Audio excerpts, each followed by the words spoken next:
ரமலான் பெருநாள் super Saravana stores. வணக்கம் நேயர்களே, நான் உங்கள் கார்த்திக். நம்முடைய சிறப்பு நேர்காணலில் மூத்த பத்திரிகையாளர் கோட்டீஸ்வரன் இணைந்திருக்கிறார். அவரிடம் விரிவாக பேசலாம். வணக்கம் சார். வணக்கம் நேயர்களுக்கு அன்பு வணக்கம். டிடிவி எடப்பாடியே ஜாயின் பண்ணும்போது இவங்க ஜாயின் பண்றதுல பெரிய காம்ப்ளிகேஷன்ஸ் இருக்கு. நேனும் போயிட்டு அப்பான்னு டப்புன்னு காலில் எல்லாரும் இதுல ஊண்டாரு அன்புமணி. மன்னிச்சேன்னு சொன்னாதான் ஏஞ்சிக்குவேன்றாருன்னு வச்சுக்கோங்களேன். விஜய் சார்லாம் படத்துல தான் நடிப்பாரு. இவங்கெல்லாம் நிஜத்திலே பிச்சு ஒதுருவாங்க. என்ன நினைக்கிறீங்க நம்ம ஊர் அரசியல்வாதிகளா? பண்றாரு. ரெண்டும் உணர்வுபூர்வமா வரும். ஒரு அப்பாவை பார்க்கும்போது 1000 தானே வளர்த்து விட்டவர் தானே, தாளம் தான் சதா ஆடும்ல. அதனால இது ஒரு வாய்ப்பு. தேர்தலில் பயன்படுத்திக்கினாங்கன்னா சூப்பர். என்டிஏ கூட்டணிக்கு அது ஒரு பலம். இல்ல நாங்க தனித்தனியாவே பலவீனமா வரும்போது ஒரு பெர்செப்ஷன் ஏடிஎம்கேக்கு கிடைச்சது. அதுக்கப்புறம் அது டக்குன்னு டவுன் ஆகி போயிடுச்சு. 5000 ரூபாய் பணம் போட்டிருக்காங்க இல்லையா? பணம் 10 செய்யுங்க. பணம் வந்து நம்ம எல்லாம் சொல்லுவோம். எல்லாருமே ஐயா நல்ல கண் மாதிரியா இருக்கிறாங்க நாட்டுல. பணத்தை வந்து டே இது வெறும் பேப்பர் வச்சு நான் என்ன பண்றேன்னு சொல்ல தூக்கி போட்டாருல சாம்பியன். எல்லாருமே அப்படி இருப்பாங்களா? என் காமராஜ் இதை வச்சு நான் நாக்கு தான் வலிக்க முடியும். ஆனால் 100 வருஷம் கழிச்சு வாழ பிறந்தவன் நான் அப்படின்ற மாதிரி. எம்ஜிஆர் பணம் இருந்தது. அந்த பணத்துக்கு எப்போ மரியாதை? 4 பேர் குத்தாதான் மரியாதை. வீட்லேயே வச்சுருந்தா மரியாதை கிடையாது. பணத்துக்கு மரியாதையே கிடையாது. வீட்லேயே கொள்ளையடிச்சு கருப்பு பணம் சேர்க்க அந்த பணத்துக்கு மரியாதை கிடையாது. அது ஒரு வகையான தலைவலி பிரச்சனை தான். கருப்பு பணம்ன்றது வந்து அது வந்து நிறைய பேருக்கு அது பிடிக்குது, இனிக்குது. ஒரு என்ன சொல்கிறது, அதில் எந்த பலனும் இல்லைங்க. வாழ்க்கை அரசியல்லே கெடுத்து குட்டி சவராக போய் தாங்களும் பயந்து 65 வயசில் பண்ண வேண்டிய ஒரு சில ட்ரீட்மெண்ட் எல்லாம் 50-55 வயசுலேயே வந்துச்சு செந்தில் பாலாஜி. காரணம் என்ன? பணம் தான். அமலாக்கத்துறை வந்ததுனால திடீர்னு நெஞ்சு வலி வருது. அது வேணால் நல்லா தான் இருந்தார். காலைல வாக்கிங்லாம் போயிருந்தார். எல்லாருக்கும் பாருங்கள், அமலாக்கத்துறை இல்லை சிபிஐ வந்தால் நெஞ்சு வலி வந்துடும். அப்படி அந்த ஆரோக்கியம் போகிற அளவுக்கு அந்த பணத்து மேலே என்ன ஒரு மோகன் தேவை. பணம் ஒரு அளவுக்கு இருக்கணும், அதுக்கு மேலே அது ஒன்றும் கிடையாது. அவங்க வருவாங்க இவங்க வருவாங்க அப்படிங்கிற லெவலுக்கு தேவைக்க பேசிட்டு இருந்தாங்க. கடைசி யாருமே வரல. விஜயை வந்து யாருமே லீடர் மெட்டீரியலாகவே கன்சிடர் பண்ணலையா? அம்பேல்னு விட்டாங்கன்னு புரிஞ்சுக்கலாமா? பண்ணலை. பண்ணியிருந்தால் வந்திருப்பாங்க. அவங்களே லீடர் மெட்டீரியலாக ஆக்கிறாங்க. நம்மளை நினச்சி வருவாங்கல்ல, அவங்களுக்கு கொடுக்கணும்ல அப்படின்னு. உங்களை நம்பி யாரும் வரலைங்க, எதுவும் கொடுக்க வேணாங்க, நீங்களே நின்றுக்கங்க அப்படின்ட்டாங்க மற்ற கட்சியெல்லாம். OPS choice ruled out. TTV Dinakaran choice ruled out. Premalatha Vijayakaran அவங்க டிஎம்டிக்கே ரூல்ட் அவுட்டு. அப்புறம் இப்போ ஐயா ராம்தாஸ் ஒண்டி தான் இருக்காரு. கப்புன்னு பனையூர்லேருந்து வண்டி ஏற்றுன்னு வேகமாக தைலாபுரம் போய் அங்கேயே இருந்து, ஐயா யாரெல்லாம் வாங்க, வெறும் செங்கோட்டையை வச்சுட்டு வேலை ஆகாது. அது வேற எஸ்பி வேலுமணி வேற தூபம் போட்டு நம்மவர்கள் யாரா இருந்தால் திரும்பி வரவும் உரிய மரியாதை கொடுக்க போறேன்றாங்கன்ற மாதிரி. அனைவரும் நீ பார்த்துருப்பாருன்னு நினைக்கிறேன். விஜய் சார் டிவி பார்க்குற பழக்கம் இருக்கான்னு தெரியல, இல்லைன்னா இன்னைக்காச்சும் பார்த்துருக்கணும். 3 முறை முதலமைச்சராக இருந்தவரே என்ன ட்ராமா பண்ணிட்டு இருக்காரு பாருங்க. அரசியல்ல மேரத்தான் ஒரு நாள் ஓடிட்டு பிரச்சாரம் பண்ணிட்டு பண்றது ஓடிக்கிட்டே இருக்கும். 3 வாட்டி முதலமைச்சராக இருந்தவரோட அந்த பொசிஷனை தக்க வைக்க முடியலங்க. அவர் திமுக போறாரு, அண்ணா திமுக போறாரு, வெளியில அதெல்லாம் விட்டுருங்க. அந்த சேர்ல ஒருத்தன் உக்காண்டானா அவன் வந்து எப்பேற்பட்ட ஒரு சிந்தனைக்குரியவராக இருக்கணும், எப்பேற்பட்ட செயல்பாடு இருக்கணும், எவ்வளோ உழைப்பு இருக்கணும், எவ்வளோ விசுவாசிகளை சம்பாரிச்சிருக்கணும். முதலமைச்சராக இருந்துட்டு இந்த நிலைமைக்கு ஆளாகி இன்னொரு கட்சியில் போய் சேர்ந்து அவர் சீட்டு குத்தா வாய்ப்பு குத்தா நான் நிற்பேங்கன்றதுலாம் முடிஞ்சிச்சா மொத்தமாக? அவர் வந்து OPS as a political leader கதை இன்னையோட முடியுது. அஸ்தமனம். OPS as a MLA, OPS as a minister or OPS as a DMK politician will exist. திமுகவில் ஒரு அரசியல்வாதியாக ஓபிஎஸ் இனிமேல் இருப்பார். ஓபிஎஸ் ஒரு முன்னாள் முதலமைச்சராக அப்படின்ற அந்த விக்கிபீடியாவில் இனிமேல் அந்த அப்டேட்டை நிறுத்திட்டு புதுசாக சாப்டர் 1 போட்டு அப்டேட். இனிமேல் அவரோட ப்ரெஸ் மீட்டுக்கு நோ இம்பார்ட்டன்ஸ். மீறி அப்படி கொடுக்குறீங்கன்னா உங்களுக்கு வந்து வெஸ்டட் இன்ட்ரெஸ்ட் இருக்குன்னு அர்த்தம். ஓபிஎஸ் என்ன செய்ய போறாரு அப்படின்னா, அப்போ ஓபிஎஸ்க்கு கொடுக்குற அதே முக்கியத்துவம் தங்கத்தமிழ்ச்செல்வனுக்கு கொடுக்கணும். இன்னைக்கு தேதியில் தங்கத்தமிழ்ச்செல்வன் திமுக தேனியில் எம்பி. இவர் இன்னைக்கு தேதியில் ராஜினாமா பண்ணிட்டு ஒன்றும் இல்லை, எம்எல்ஏ தான், அவர் எம்பி.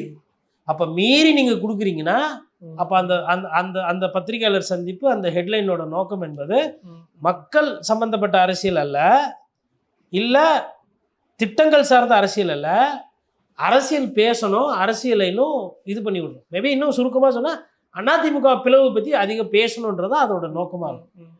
அதுதான் டிஎம்கே ஒரு மாதிரி ரேஸ்ல ரொம்ப அஹெட்டா போயிட்டாங்களா, ஏடிஎம்கே பின்னாடி போயிட்டாங்களா, நீங்க எப்படி பாக்குறீங்க அதை? பர்செப்ஷனில் டிஎம்கே ரொம்ப ஹேட்ல தான் போயிட்டு இருக்காங்க. பர்செப்ஷன் அப்படின்னு வரும்பொழுது வெறும் இந்த கட்சிகள்லாம் போய் சேர்றதை வச்சு ஒண்டி சொல்லலை. 2000 ரூபா அந்த பணம் போட்டது, அப்புறம் 2000 ரூபா 3000 ரூபாய், அடுத்த 3000 ரூபா, அதுக்கப்புறம் 5000 அது பொங்கலுக்கு 3000 ரூபா கொடுத்தாங்க, அது ஆகட்டும். அதுக்கப்புறம் அந்த 5000 ரூபாவில் வந்து 2000 ரூபா வந்து சம்மருக்கு செலவுக்கு கொடுத்துருக்குறாங்க, கோடைக்கு கொடுத்துருக்குறாங்க தொகை மாதிரி. எல்லாமே வந்து வந்து ஒரு பர்செப்ஷனில் தொடர்ந்து முன்னணியில் இருக்கணுன்றது ரொம்ப தெளிவாக இருக்காங்க. ஆனால் வேட்பாளர் தேர்வு அவங்களுக்கு இந்த வாட்டி ரொம்ப ரொம்ப முக்கியம். ஏன்னா இவ்வளவும் இப்போ ஒரு எனக்கு என்னன்னா பூரா வயசானவங்களாம் நிற்க போகிறாங்க திமுகவில். நீங்கள் ஒரு கணக்கு எடுத்துங்க, வைத்திலிங்கம் இள வயது, ஓபிஎஸ் மிக இள வயது, மனோஜ் பாண்டியன் அவர் இப்போ தான் மாணவர் அணியிலேருந்து இளைஞர் அணிக்கு கிராஜுவேட், அவரு இள வயது, ஐயப்பன் எல்லாமே பார்த்தீங்கன்னா ஏஜ் ரொம்ப ஜாஸ்தியானவங்க. ஆல்ரெடி அந்த கட்சியில் ஏஜ் ரொம்ப ஜாஸ்தியானவங்க தான் இருக்கிறாங்க. அப்போது அவங்க என்னன்னா அந்த வேட்பாளர் தேர்வில் வந்து இளைஞர்களுக்கு வாய்ப்பு கொடுக்கல, அடுத்த தலைமுறை அடையாளம் காட்டலைன்னா அவங்களுக்கு சிக்கல். இப்போ உதாரணத்துக்கு தலித் சட்டமன்ற உறுப்பினர்கள், பட்டியலின மக்கள் சட்டமன்ற உறுப்பினர்கள் கொடுக்கணும். சிறுபான்மையினர் உண்மையிலே நீங்கள் கொடுக்கணும்னா நான் ஒரு பேச்சுக்கு சொல்கிறேன். இப்போ அஃபீஸ்ன்னு சொல்லிட்டு ஒருத்தர் இருக்கிறார் அந்த கட்சியில், மருத்துவர், ஊடக விவாதங்கள்லாம் நீங்கள் பார்க்கலாம், நல்லா ஆக்டிவாக அந்த கொள்கையை பேசக்கூடியவர். இப்போ அஃபீஸ் மாதிரி ஒரு வேட்பாளர் புதுசாக போடுறீங்க அப்படின்னா அது ஒரு முக்கியத்துவம். மருத்துவர், அதே மாதிரி மருத்துவர் யாழினி, அவங்களும் வந்து ஒரு பெரிய, அதாவது என்ன சொல்கிறது, ஒரு பெரிய பின்புலம்லாம் இருக்கிற மாதிரி எனக்கு தெரியும். இதெல்லாம் அந்த ஃபஸ்ட்டு டைமு மோஸ்ட்லி பெரிய அமைச்சரோட குடும்பம் அப்படின்ற மாதிரி எனக்கு தெரிஞ்சு இல்லை. அப்போ இந்த மாதிரி ஊடகத்தில் பேசுகிறாங்க இளைஞர்கள், ஊழல் குற்றச்சாட்டு இல்லை, குவாரி நடத்தலை, கட்ட பஞ்சாயத்து போல், ஆனால் கருத்து இருக்குது, அண்ணான்னா தெரியும், பெரியார்னா புரியும், கலைஞர் அவர்களை பற்றி தெரியும், முதலமைச்சர் ஸ்டாலின் அவர்கள் என்னென்ன திட்டம் கொண்டு வந்திருக்காரு, அதிமுக எப்படி கொள்கை ரீதியாக எதிர்க்கிறது தெரியும். ஆனால் யங் ஃபேஸு ஒரு மாதிரி புது ஃபேஸ் பார்க்கும்போது ஒரு அப்பீலிங்காக இருக்கும். இல்லை மதிவதனி இருக்காங்க திராவிடர் கழகத்தில், அப்போ அவங்க வந்து திராவிடர் கழகத்தில் சீட்டு நிற்க மாட்டாங்க, தேர்தல் நிற்க மாட்டாங்க, ஒரு ஃபோனை போட்டு ஆனால் அந்த சின்ன பொண்ணு நல்லா பேசுது, தங்கச்சி கருத்தாக பேசுது, அதுக்கு ஒரு வாய்ப்பு கொடுக்கணும்னு நான் நினைக்கிறேன். பிரியாவை ட்ரை பண்ணாங்க, கம்ப்ளீட் ஃபெயிலியர். அது எப்படின்றத நான் நிறைய வாட்டி பேசியிருக்கிறேன். மதிவதனி இருக்கிறாப்புல, மதிவதனி இந்த தீக்காவும் திமுகவும் வேறு வேறு கிடையாதுண்ணே, இங்கே வந்து சேர்ந்துட சொல்லுங்கள் வேட்பாளராக போடணும் அப்படின்னும் போது அப்போ out of the box thinking. முதல்வரால் யாரை வேணா எம்எல்ஏவை ஜெயிச்சு வைக்க முடியும். ஒரு சைடு ஓபிஎஸ், பிரேமலதா விஜயகாந்த் மாதிரி என்டிஏல இருந்தவங்களும் வந்தாலும் அகாமடேட் பண்ணுற அந்த அணுகுமுறை. இன்னொன்று வந்து யங் ஃபேஸு, புதுசு, இளங்கன்று, வேலை போகாது, பூத் அரசியல் தெரியாது, ஆனால் கட்சிக்காரங்க வேலை செய்யணும். அவங்க தோத்தாங்கன்னா உங்களுக்கு பதவி போயிடும். பார்த்துக்க, இந்த மாவட்டம் கீவட்டம் இந்த இதெல்லாம் இருக்கக்கூடாது, அடுத்த தலைமுறை வரணும். அவங்கள கூப்பிட்டு பாருப்பா நம்மளது வந்து கொஞ்சம் குடும்ப அரசியல் பிரச்சனை இருக்குது, உதயநிதியை நீங்கள் பார்த்துக்கணும், அதனால தான் உங்களுக்கு இந்த வாய்ப்புன்னு சொல்லி ஒரு டீமை செட் பண்ணி கொடுக்குறாருன்னு வச்சுக்கோங்களேன். அது ஒரு ஃபோர் திங்கிங், ஒரு தொலைநோக்கு பார்வையில் பார்க்கலாம். இப்போ ஓபிஎஸ்க்கு அந்த தொலைநோக்கு பார்வையே இல்லை. ஓ திமுக ஜெயிக்குது அப்படின்னா இவர் அமைச்சர் ஆகிறாரு, 33 அமைச்சரில் இவர் ஒரு அமைச்சர். ஒருவேளை துரைமுருகனுக்கு முன்னாடி இவர் அமைச்சராக போட்டாங்கன்னா அவர் என்ன பண்ணுவார்? சும்மா இருப்பாரா? இல்லை ஐபி விடுவாரா? அதாவது தேனியில் 10,000 ஓட்டில் அவர் ஜெயிப்பாப்புல, போடியில் வந்து ஜெயிக்க வைக்க முடியாது. அவருக்கு நீ எல்லாம் செய்வ, நான் மொத்த திண்டுக்கல் மாவட்டத்தை நான் தான் கண்ட்ரோல் பண்ணுறேன், எப்பயுமே மெஜாரிட்டியில் நான் ஜெயிச்சுட்டு வரேன், எனக்கு வந்து இதுதான் போது ஐபி கோவப்படுவாரா பட மாட்டாரா? சரி கேட்டாரு, எவ்வளோ கேஸு இடி எல்லாம் என்ன தானே மெனியை பிடிக்கிறாங்க, என்ன விட்டீங்க? சரி செந்தில் பாலாஜிக்கு தான் முக்கியத்துவம் கொடுத்தீங்கன்னா வரவங்க போகிறவங்களுக்கெல்லாம் கொடுத்தா அந்த மனசு கஷ்டம் இருக்கும். சரி சபாநாயகராக ஆக்கிறாங்கன்னு வச்சுக்கோங்களேன், ஓகே அவரும் ஹாப்பி. சரி முதலமைச்சர் டு சபாநாயகர் ஜெயிச்சா தோற்று போயிட்டா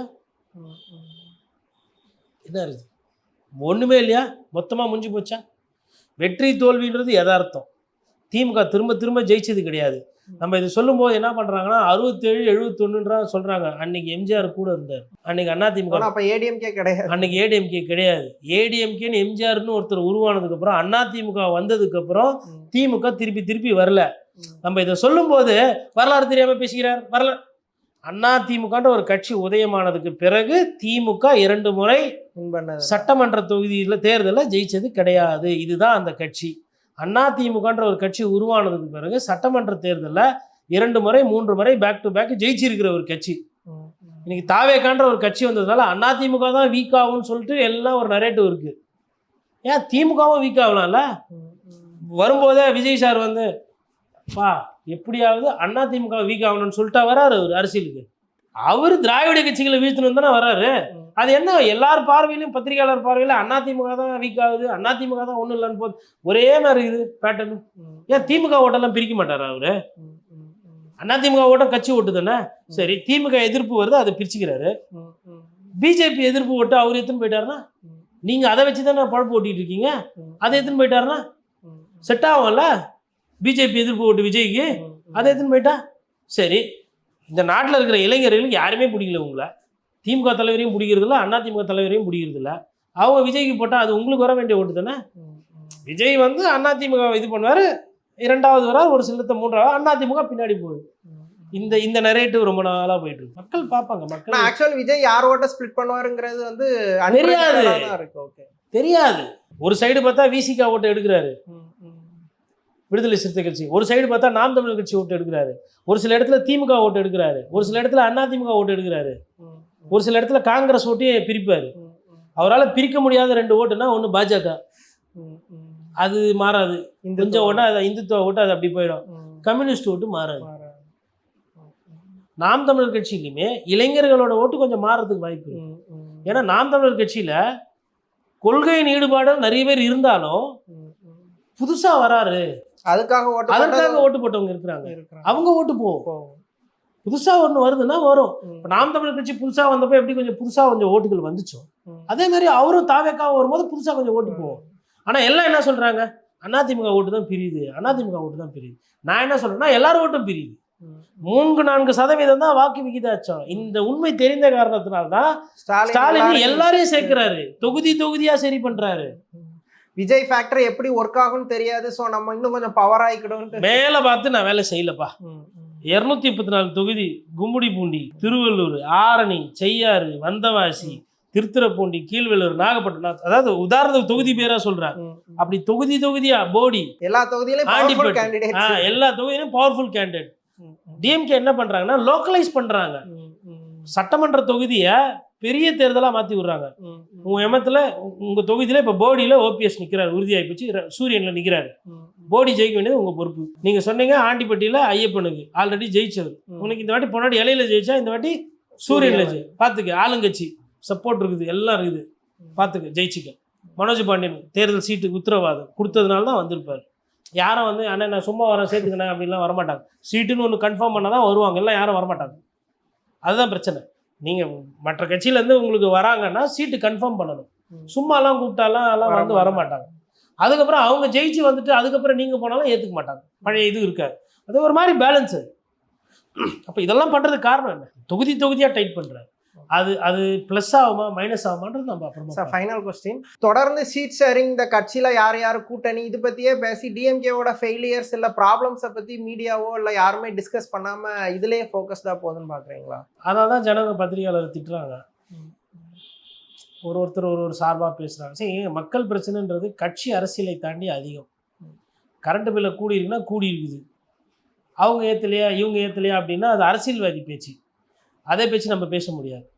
ஊழல் இருக்குது அப்படின்னா ஏன் போன பீரியடில் ஊழல் பண்ணேன்னா அதுவும் அரசியல்வாதி பேச்சு.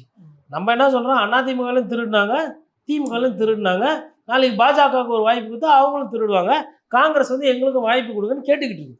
நான் இப்படி தான் பார்க்குறேன். இதில் எதுவும் இந்த புனித கட்சியெல்லாம் பார்க்கல. தாவேக்கா அப்படின்னு கேட்பாங்க. தாவேக்கா ஆல்ரெடி கருப்பு பணம் பிடிக்கும் அவங்களுக்கு. வந்தால் என்ன பண்ண போகிறாங்க? சரி, விஜய் சாருக்கு மக்கள் மேலே நலன் பண்ணணும் தானே, கம்யூனிஸ்ட் கட்சியில் சேர்ந்துருக்கலாமே. அவங்க இல்லை மக்களுக்கு தூய ஆட்சி கொடுக்கணும், நான் வந்து பியூர் பாலிடிக்ஸ் பண்ணோன்னா கம்யூனிஸ்ட் கட்சியில் சேர்ந்துருக்கலாம் இல்லையா? இல்லை கம்யூனிஸ்ட் கொள்கை என்றைக்குன்னா அதை நான் பேசியிருப்பாரா? தெரியாது. அவங்களுக்கு என்னன்னா முதலமைச்சர் பதவி ஏதோ தமாசு அப்படின்னு நினச்சின்னு விசில் எடுத்துன்னு வந்துட்டார். அது எவ்வளோ பெரிய சிக்கல், அந்த போட்டிக்கு ஆசைப்பட்டால் என்னெல்லாம் நடக்கும், எவ்வளோ பெரிய ட்ரால் மெட்டீரியலாக அவர் ஆக போகிறாரு, எவ்வளோ நகைச்சுவைக்கு ஆளாக போகிறாருன்னு கொஞ்சம் கொஞ்சமாக இப்போ அனுபவிச்சுட்டு இருப்பார். தேர்தல் முடிவு வரும்போது எல்லாம் தெரிஞ்சோம். 10 மணிக்கு எண்ணும் போதே அண்ணன் முதலமைச்சராக ஆயிடுவாரு பேசிட்டு இருக்கிறாங்க. 3 முறை முதலமைச்சரானவரை கூப்பிட்டு இன்னைக்கே பக்குவமாக அரசியல் பண்ணிட்டு இருக்கிறாங்க இங்கே திமுக. அதனால அரசியல் தெரியாதவர்கள் ஓவர் கான்ஃபிடென்ட்ல இருக்காங்க. எல்லாருமே அதாவதுங்க ஓவர் கான்ஃபிடென்ட்டாக திமுகவும் இருக்காங்க நிறைய பேர். நம்ம இந்த பேசும்போதெல்லாம் பார்க்குறோம், என்னங்க தளபதி வந்துடுவார். ஸ்டாலின் சாருக்கு தெரியும் இது டஃப்பான எலெக்ஷன். தெரிஞ்ச காரணத்தினால தான் அவர் சத்தம் இல்லாமல் சாணக்கியத்தனமாக ஒவ்வொரு விஷயத்தையும் எங்கெல்லாம் ஸ்க்ரூ டிரைவர் அவுறுதோ, எங்கெல்லாம் ஸ்க்ரூ எஸ்கேப் ஆகுதோ அதெல்லாம் போட்டு டைட் பண்ணி அந்த கப்பலை ஓட்டையெல்லாம் அடிச்சு சரி பண்ணி இன்னும் யாருன்னா வராங்கனாலும் ஏற்றி அந்த வண்டியை ஓட்டின்னு போகிறார். இபிஎஸோட வண்டியில் பாதி சீட்டு காலி. அவர் என்ன நினைக்கிறாருன்னா, வண்டி வெயிட்டு கம்மியாக இருந்தால் கொஞ்சம் ஈஸியாக நம்ம எக்ஸ்ட்ராவாக முந்தி போயிடலான்னு அவர் ஒரு கணக்கில் நினச்சின்னு போகிறாரு. ஆனால் என்ன பிரச்சனைனா, அதில் அந்த ஆரஞ்சு கலர் தலைவர்கள் இருக்கிறாங்க, அவங்க பிஜேபி, அவங்க தான் பிரச்சனை. சரி, அவங்க இல்லாமல் ஒருவேளை விஜய் வந்திருந்தாருன்னா அது வெற்றி உறுதி, ஸ்வீப் அது. ஆனால் விஜய்க்கு அவ்வளவு அரசியல் புரிதலோ, அதாவது எதிர்க்கட்சி அந்தஸ்து, துணை முதல்வர் இல்லை எதிர்க்கட்சி தலைவர், சட்டமன்ற உறுப்பினர்கள், இப்படி நிறைய விஷயங்கள் கண் எதிரில் இருந்துச்சு ஆப்ஷன். விஜய் வந்து அதை ஏற்றுக்கல. விஜய் வந்து ஊழலை வந்து எதிர்க்கிறாரு, ஊழலை இது பண்ணுறாருன்னா அப்படி தானே ஃபஸ்ட்டு சொன்னீங்க. அப்புறம் என்னத்துக்கு வந்து ஜேசிடி பிரபாகர், தனபால் அவரோட மகன், அதுக்கப்புறமா வந்து செங்கோட்டையெல்லாம் வந்தால் சேர்த்துக்கினீங்க. அப்புறம் எதுக்கு 1.5 கோடி ரூபா பணம் கட்டு போயிடுது தானே. அப்போ ஊழல்ன்றது சும்மா ஊருக்கு தமாஸ்க்கு தான் தாவேகமாக பேசுது. ஊழல் பற்றி நாங்கள் பேசலாம், பத்திரிகையாளர் நீங்கள் பேசலாம், பொதுமக்கள் பேசலாம், பாதிப்புக்குள்ளானவர்கள் பேசலாம், அவர்கள் பேசக்கூடாது. அதுக்கு ஒழுங்காக கூட்டணி போயிருந்தா வச்சு கட்சி தப்பிச்சிருக்கும். அவர் ஏடிஎம்கேவை ஸ்ட்ரென்தன் பண்ணிட வேண்டாம், அதுவே ஆட்டோமேட்டிக்காக வீக் ஆகும் அப்படியான கால்குலேஷன். எல்லாரோட ஆசையும் அதுதான். இபிஎஸ் அவரே வீக் ஆகிடுவார், அப்போ நமக்கு வந்துடும். ஓபிஎஸ் அவரே போயிடுவார், அப்போ டிடிவிக்கு மொத்தமாக வந்துடும். ஏடிஎம்கே கலகலத்து போயிடும், அதனால் திமுக ஜெயிச்சிரும். இல்லை திமுக வந்து இப்படி குடும்ப அரசியல் பண்ணி அது வேஸ்ட்டாக போயிடும் நிறைய, அதனால் நம்ம ஜெயிச்சிருவோம் அதிமுக. இந்த 2 திராவிட கட்சியில் எதனா ஒரு கட்சி செத்துரும், அதனால் தாமரை மலர்ந்துடும். அப்புறம் திமுக கூட நம்ம கூட்டணியில் சேர்ந்து பங்கு ஆட்சி அதிகாரத்தில் வாங்கினா காங்கிரஸ் கட்சி வளர்ந்துடும். யாரும் சொந்தமாக உழைச்சி இங்கே இது பண்ணுறது கிடையாது. அவங்கள பாரு, இவங்கள பாரு, மற்றவங்கள பார்த்து தான் அரசியல் பண்ணிட்டு இருக்காங்க. அதுதான் இங்கே பிரச்சனையே. அதனால தான் அந்த ஸ்ட்ராங் லீடர்ஷிப் வந்து வரலை. இந்த நரேட்டிவில் ஒரு போல்டு டிசிஷனை வந்து சிஎம் ஸ்டாலின் சார் எடுக்கலை. நான் நிறைய விஷயம் டிப்ளமேட்டிக்காக பாருறேன். என்னென்னா, அந்த தனியாக நிற்கலான்ற அந்த தைரியம், அந்த தெம்பை வந்து திமுக அவர் கொண்டு வந்து கொடுத்துருக்கலாம், இதை ட்ரை பண்ணி பார்த்துருக்கலாம். ஆனால் அதுக்கு அவர் தயாராக இல்லை. ரிஸ்க் எடுக்க வேண்டாங்கிற, ரிஸ்க் எடுக்கிற அந்த அப்பிடைட் கிடையாது. தமிழ்நாடு அரசியல் குறித்து பல விஷயங்களை ரொம்ப விரிவாக பேசுனீங்க. நன்றி.